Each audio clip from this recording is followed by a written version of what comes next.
All right, welcome to the Explainer. Today, we're jumping headfirst into the pretty intense world of the novel Iser's House of Power. We're going to break down the big nations, the conflicts that are brewing, and, the ordinary people who are stuck right in the middle of it all. So it all starts with this one line from a mother in a quiet little village. She's praying they don't go to war. And that simple prayer, it just hangs in the air, and you get this feeling that the peace they have is, well, it's paper thin. It really tells you everything you need to know about this world. It's just one step away from total chaos. Okay, let's get into it. We're going to start our tour in this little corner of a massive, powerful nation called Augtia. And, well, life there is about to get turned completely upside down. So, our main window into this world is a young woman named Mora. And here's the thing about her. She's great at fixing things, a real mechanic. But in her country, Augtia, that's basically useless. Imagine being a computer whiz in a nation of super soldiers. That's her. Augtia is all about one thing: power. Magical power, physical power, you name it. It's not just something they like, it's literally their entire national identity. If you're not strong, you're not much of anything. All right, so let's pull back the camera a bit. We've met Augustia, but how does it fit into the bigger picture? Turns out, the whole world is basically run by 4 huge nations. And trust me, you're gonna wanna know who these players are because a storm is definitely coming. So for 1,000 years, these 4 nations have been in this delicate, super tense standoff. You've got Augtia, run by House Halison. They're the muscle, the military juggernaut. Then there's Gaston, under House Junshu.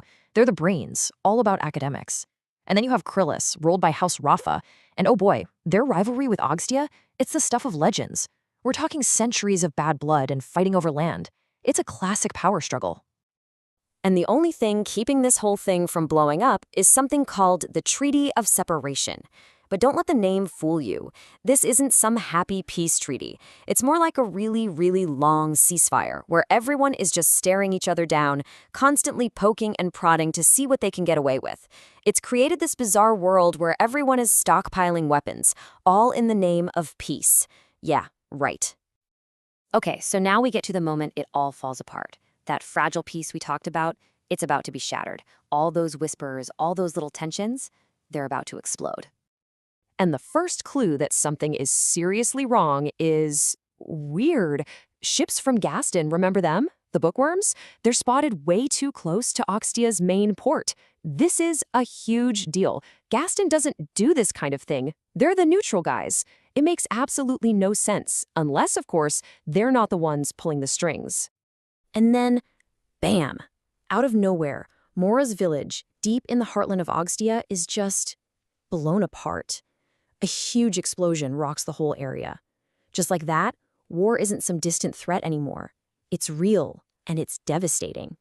Now, check out the official response from Augustia's emperor. This is where the politics get really dirty. Remember those Gaston ships? Yeah, the emperor completely ignores that detail. Instead, he points the finger directly at his old enemy, Krilus. It's kind of brilliant in a terrifying way. He's using this horrible attack as the perfect excuse to finally go to war with the rival he's always wanted to fight. A total political power play. And this is the key, right? For people like Mora on the ground, these political games are everything. The emperor's big declaration of war, for her, that's not just a speech. It's the sound of her entire life being completely destroyed in a single moment. So now Mora is a refugee, and she's carted off to the heart of the empire, Alia City.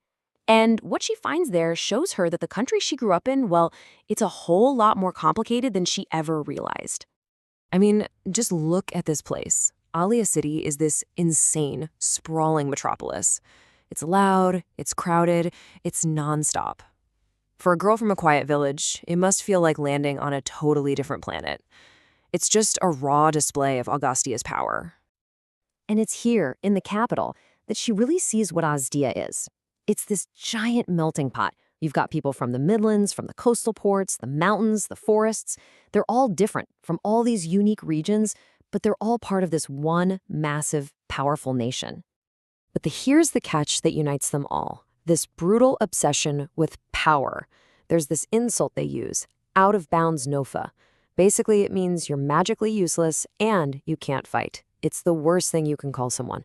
It tells you everything about their culture. Your value as a person is tied directly to how much power you can bring to the table for the nation.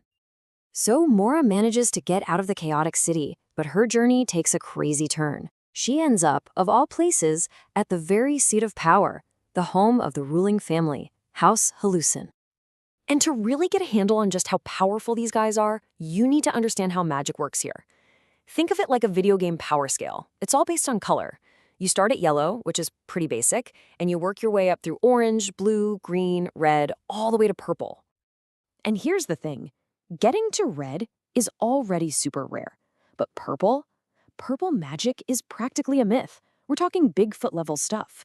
You could live your entire life, even as a powerful magic user yourself, and never ever see someone cast a purple spell.